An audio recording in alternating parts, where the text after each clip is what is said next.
Performance in video games, especially as it relates to hardware, has always been on the basis of the game itself. I remember when we were talking about, some of the viable paths that people could take in this new generation, like going to PC. Some folks said that the biggest challenge for them not going to PC is because PC ports usually release broken. But they say it like it's the PC's fault, not necessarily pointing out that it's actually the developer's fault that the game does not run at, say, its full potential. And I think right now console players are starting to learn that reality because their consoles have now been marketed in the segment of we will give you PC like performance or these higher performance that you weren't getting on the last console. So Monster Hunter Wilds is opening up a discussion that I'm seeing here. Right now, there's conversations as to whether the game is running at 30 or whether the game is running at 60. And I think those who are fans who want to play the game are going to be okay with whichever performance the game runs at, because this is all about the, developers not taking any extra measures to get the game to run at higher frame rates and higher performances in this particular case. So what it leads me to believe is I think now, console players have now softened to that approach of, well, games usually launch with, these kinds of states, when in reality, it's usually, it's always been the developers, because Capcom, even though they may launch some games that are less demanding at higher frame rates, like say Street Fighter 6 or maybe their Resident Evil games, they're games that are very demanding, especially the maybe somewhat open world or open world like games like Dragon's Dogma 2, and even a game like Monster Hunter World is requiring for a lot more juice and a lot more hardware. So now that whole conversation of, well, these PC ports launch A, B, C, D, E, it no longer, makes any sense, because right now this game has basically upended that particular conversation. I'm seeing posts all over Twitter with people saying, well, this is because the game is doing this, or this is because the game is doing that. There are even reports saying it seems like they found footage of the game seemingly, according to Okami here, that you said Monster Hunter Wild seemingly running at a locked 60 FPS on base PS5 in the official TGS stream. So there may be a base PS5 60 FPS version, but with resolutions that are basically Final Fantasy 16 like, or maybe less, to be able to get that frame rate. And the developers may have actually gone, to set that up. Who knows?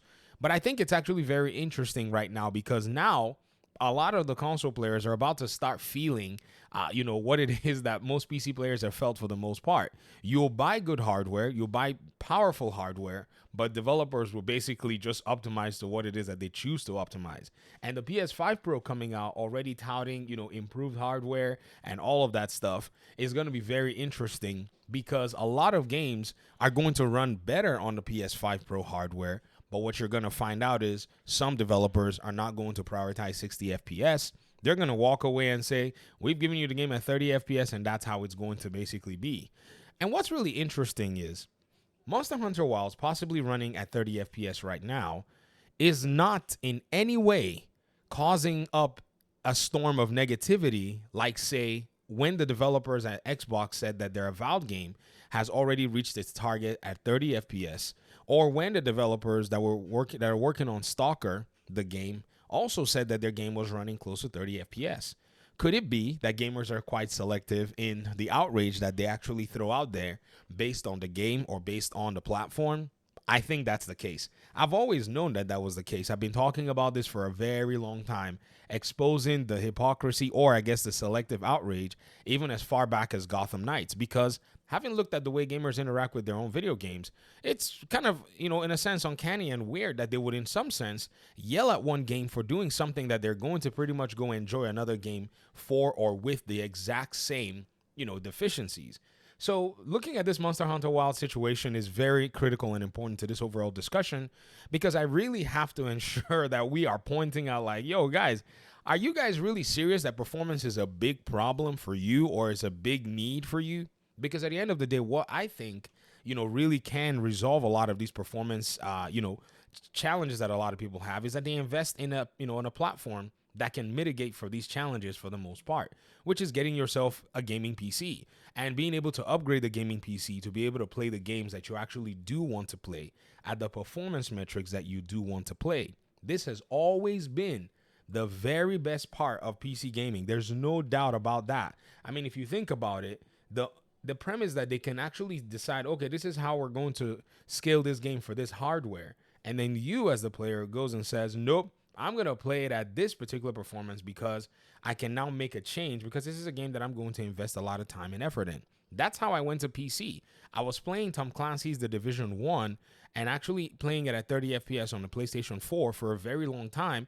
And I was like, man, I like this game. Now I like to play at 60 FPS. I like to play at better performance. Where can I get it? At the time, the PlayStation 4 was the available console, and it could not play this game at 60 FPS. So I went ahead and built my first gaming PC by myself. I mean, my first gaming PC, I say built my first. It was my second gaming PC, but this one I built for the first time. And I was able to run The Division at 60 FPS and change the hardware configuration pretty much to suit my needs and to suit my benefits. So instead of all these conversations going on, I recommend that the console player who's looking at, say, maybe leveraging, better performance, possibly think about being able to modify their hardware to suit their own needs and suit the things that they want. Because most times developers will make a game and prioritize different things at the end of the day. Now, take a look at this.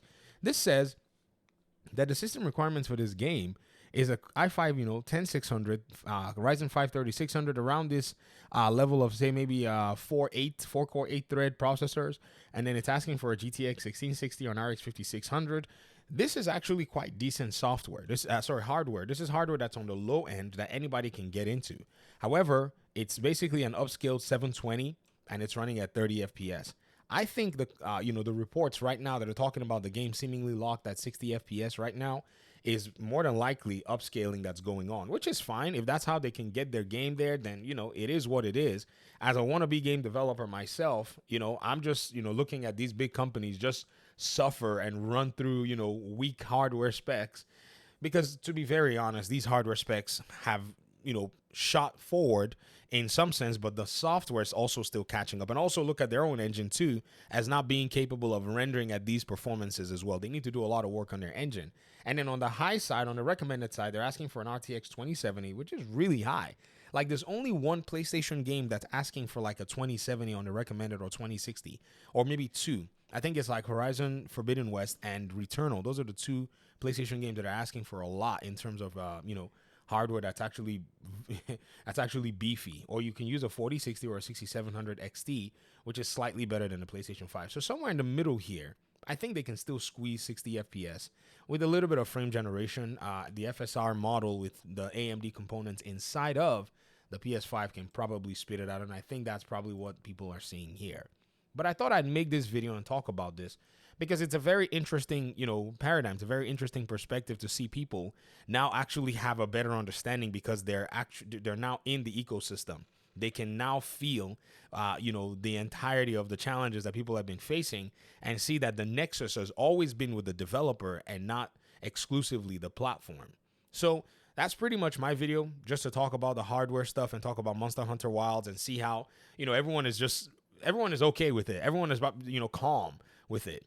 And even those people who might be, there was the other day, somebody made a video and they cited my Avowed video at 30 FPS and were making fun of me on the internet like, I was crazy about what I was talking about. But I've always known, and I've said this since the days of Gotham Knights, you guys are going to eat a lot of 30 FPS games if you play on the console, so be ready for that. If you want to, basically pull apart from the 30 FPS paradigm, then your best bet is to go PC because you have flexibility in your hardware.